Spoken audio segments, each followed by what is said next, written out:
నమస్తే. ప్రస్తుతం మనతో పాటు సీనియర్ జర్నలిస్ట్ భరద్వాజ్ ఉన్నారు. ఆయనతో మాట్లాడదాం. నమస్తే సార్. నమస్తే. సార్, సురేష్ ప్రొడక్షన్ పెట్టి ఇవాళటికి 60 సంవత్సరాలు పూర్తి చేసుకుంది. సో దీని ప్రస్థానం ఎలా ఉండింది అండ్ రామానాయుడు గారి కృషి ఎంతవరకు పనిచేసింది అంటారు? కృష్ణతో ఒక సినిమా చేయాల్సి ఉంది. కృష్ణని డేట్స్ అడిగాడు రాఘవేంద్రరావు డైరెక్టర్. అడిగితే ఆయన డేట్స్ ఇవ్వడానికి కొంత ఆలోచించాడు, టైం పడుతుంది అని. వీళ్ళేమో ఇమ్మీడియట్గా సినిమా ప్రారంభించాలి అనే మూడ్లో ఉన్నారు. అంతకు ముందు ఎప్పుడో ప్రామిస్ చేసి ఉన్నాడు ఆయన, మీకు సినిమా చేస్తాను అని. అప్పుడు తన కొడుకుని రంగంలోకి దింపాడు వెంకటేష్.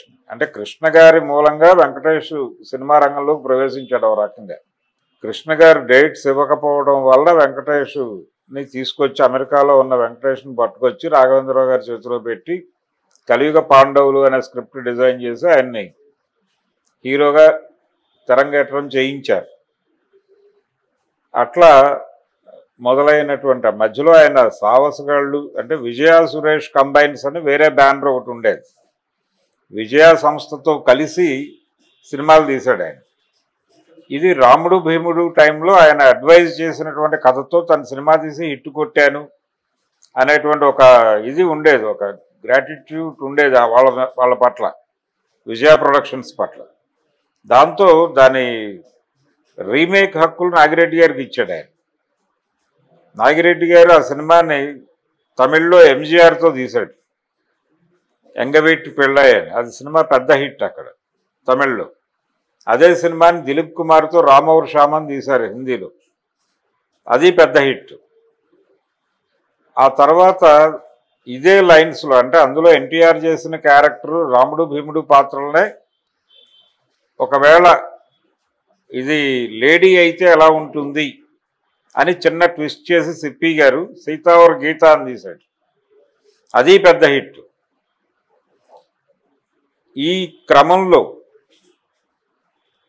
క్రమంలో రామానాయుడు గారికి విజయ సంస్థకి ఒక రిలేషన్ ఏర్పడి వాళ్ళతో కలిసి విజయ సురేష్ ప్రొడక్షన్స్ అనే బ్యానర్ మీద కొన్ని సినిమాలు చేశారు.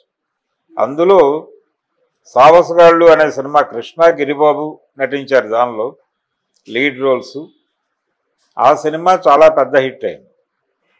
ఇలా ఆయన ఎటు ప్రయాణించినా విజయాలు అందుకుంటూనే వచ్చాడు. సక్సెస్లు ఉన్నాయి, ఫెయిల్యూర్స్ ఉన్నాయి, అంటే ప్రయోగాలు కూడా చేశాడు ఆయన. నగేష్ డైరెక్షన్లో, కమెడియన్ నగేష్ డైరెక్షన్లో సత్యనారాయణని హీరోగా పెట్టి జయసుధని హీరోయిన్గా పెట్టి మొరటోడు అనే ఒక సినిమా తీశాడు ఆయన. అది చాలా సాహసం. సినిమా ఫెయిల్ అయింది, అది వేరే గొడవ. అలాగే శోభన్ బాబుతో విగ్గు లేకుండా ఎంకీ నాయుడు బావ అనే సినిమా తీశాడు, అది ఆడలేదు. కానీ అది కూడా ఒక ప్రయోగమే. బోయిన సుబ్బారావు గారు ఆయన ఉన్నారు ఇప్పటికీ. అలా చిలిపి కృష్ణుడు అనే ఒక సినిమా తీశాడు ఆయన, అక్కినే నాగేశ్వరరావు, బోయిన సుబ్బారావు గారు మొదటి సినిమా. అది చాలా పెద్ద హిట్, 175 డేస్ సినిమా అది. అలాగే ప్రేమ్ నగర్ తరహాలోనే ప్రకాష్ రావు గారి డైరెక్షన్లో ఆత్రేయ గారి స్క్రిప్ట్తోనే సెక్రటరీ అనే సినిమా చేశాడు. అది కూడా ఒక మోస్తరు విజయాన్ని సాధించింది. అంటే ప్రేమ్ నగర్ ఎక్స్పెక్టేషన్స్ ఉన్నాయి దాని మీద, ప్రేమ్ నగర్ లెవెల్ ఎక్స్పెక్టేషన్స్ ఉన్నప్పటికీ అది రీచ్ కాలేదు, కానీ సక్సెస్ఫుల్ సినిమానే. ఇలా దాదాపుగా ఇండస్ట్రీలో ఉన్న అందరి హీరోలతోనూ సినిమాలు చేయాలనేది ఆయన కళ. అక్కినేని నాగార్జునతో ఒక సినిమా చేశాడు ఆయన, చిన్నబాబు అనే పేరుతో. ఆ తర్వాత చిరంజీవితో సంఘర్షణ సినిమా తీశాడు. బాలకృష్ణతో కథానాయకుడు అనే సినిమా తీశాడు. తర్వాత ఇంకొక సినిమా రాము అనే సినిమా చేశాడు. ఆ రెండు కూడా హిట్లే. బాలకృష్ణతో చేసిన 2 సినిమాలు ఆ బ్యానర్లో హిట్లే వచ్చినాయి. ఇలా ప్రతి హీరోతోనూ సినిమా తీయాలి మన బ్యానర్లో అనేది ఒక సంకల్పం ఆయనకి. ప్రకాష్ రావు గారి ఫ్యామిలీతో, కేఎస్ ప్రకాష్ రావు గారి ఫ్యామిలీతో చాలా సన్నిహిత సంబంధాలు ఉండేవి. నిజానికి రాఘవేంద్రరావుని తన బ్యానర్లో ఇంట్రడ్యూస్ చేయాలనుకున్నాడు ఆయన. కానీ ఈలోపు రాఘవేంద్రరావు గారి ఫ్రెండ్స్ ఏఎల్ కుమార్ చౌదరి గారు, ఆయన గుడివాడకు చెందినటువంటి ఒక రైస్ మిల్లరు. ఆయన రాఘవేంద్రరావుని ఇంట్రడ్యూస్ చేస్తూ మారుతి ప్రొడక్షన్స్ బాబు అనే సినిమా తీసి రిలీజ్ చేశాడు ఆయన. అట్లా ఆ ఛాన్స్ మిస్ అయిందని చాలాసార్లు అనుకునేవాడు రామానాయుడు. రాఘవేంద్రరావుని ఇంట్రడ్యూస్ చేసే అవకాశం మిస్ అయింది నాకు అని. అలా ఆయన సినిమా ప్రస్థానం అంటే స్క్రిప్ట్ దగ్గర నుంచి మొత్తం తనే చూసుకునేవాడు. అలాగే ప్రొడక్షన్తో మొదలైనటువంటి సురేష్ మూవీస్ నెమ్మదిగా స్టూడియో స్థాపించారు వాళ్ళు. స్టూడియో నిర్మాణము, దీంతో పాటు నవయుగ డిస్ట్రిబ్యూషన్లో ఉండేవి వీళ్ళ సినిమాలన్నీ. నవయుగ వైండప్ అయినప్పుడు అంటే భాగస్వాముల మధ్య గొడవలతో నవయుగ క్లోజ్ అయింది. క్లోజ్ అవ్వగానే ఈయన ఇమ్మీడియట్గా తన డిస్ట్రిబ్యూషన్ కంపెనీ ప్రారంభించి నవయుగ నెట్వర్క్ మొత్తాన్ని ఈయన టేక్ ఓవర్ చేశాడు. అట్లా ఒక డిస్ట్రిబ్యూషన్ కంపెనీ పెట్టి అంటే చిత్ర నిర్మాణ సంస్థ, పంపిణీ వ్యవస్థ, థియేటర్ల వ్యవస్థ, సురేష్ మహల్ అనే పేరుతో ఆయన చీరాలలో ఒక థియేటర్ ఉండేది, ఉంది ఇప్పటికీ.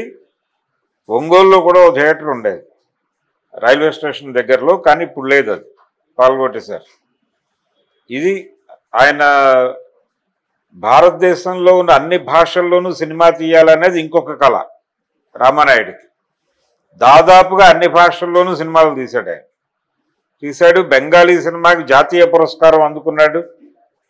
ఇలా ఏ భాషలోనూ అంటే లిపి ఉన్నటువంటి ఏ భాష అయినా సరే మనం సినిమా తీయాలి అనుకున్నాడు, చేశాడు.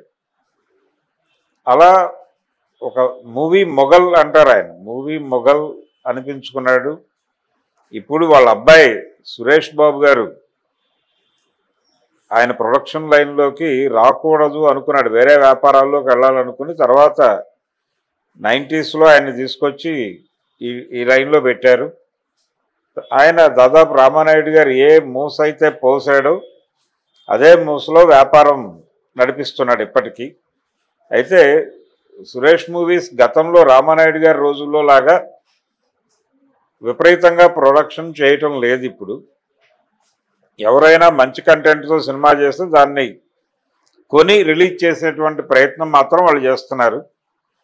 అలాగే రామానాయుడు గారి మనవడు హీరో అయ్యాడు, ఇంకొక మనవడు కూడా హీరో అయ్యాడు ఆ మధ్య అహింస అనేటువంటి సినిమాతో.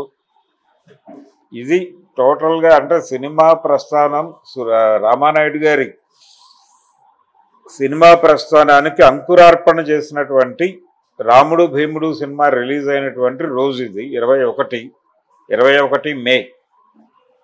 అందుకని రాముడు భీముడు విడుదలైనటువంటి 60 ఏళ్ళు తప్ప దీనికంటే ముందే వాళ్ళు సురేష్ మూవీస్ ప్రారంభించారు. ప్రారంభించిన తర్వాత వచ్చిన సినిమా ఇది. ప్రొడ్యూసర్గా అయితే రామానాయుడికి ఇది రెండో సినిమా. సురేష్ మూవీస్కి మొదటి సినిమాయే కానీ ప్రొడ్యూసర్గా ఆయన అనురాగంలో పార్ట్నర్గా ఎంటర్ అయ్యాడు. అలా రామారావుతో మొదలుపెట్టి అక్కినే నాగేశ్వరరావు మీదుగా శోభన్ బాబు, కృష్ణ అందరితోనూ సినిమాలు చేశాడు ఆయన. అలాగే ఒక తెలుగు సినిమాతో అవార్డులు కొట్టాలి అనేటువంటి ఉద్దేశంతో హరివిల్లు అనే సినిమా బి నరసింహరావు గారితో చేశాడు ఆయన. అదొక భిన్నమైన ఆలోచన ధోరణి.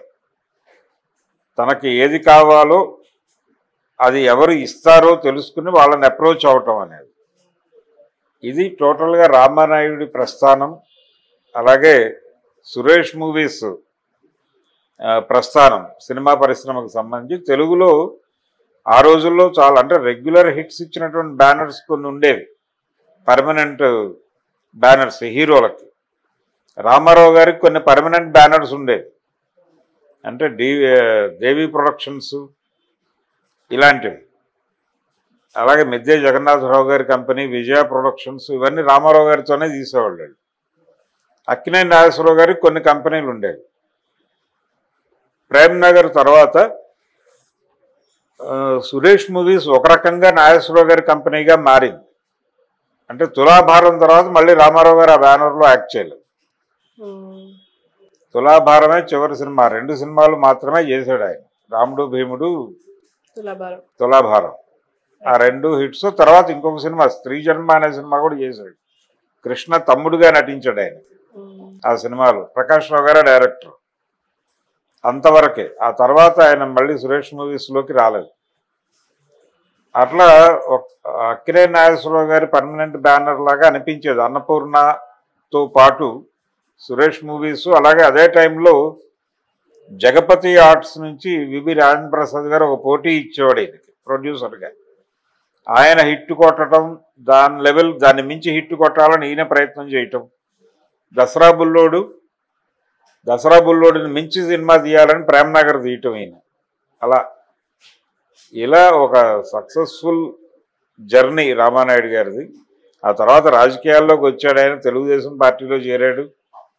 ఎంపీగా కంటెస్ట్ చేసి గెలిచాడు. అక్కడ ఎంపీగా చాలా చేశాడు. తర్వాత అదే నియోజకవర్గం బాపట్ల ఎంపీగా గెలిచాడు ఆయన. తర్వాత అదే సీటుకి పురంధేశ్వరి గారు పోటీ చేసి గెలిచారు.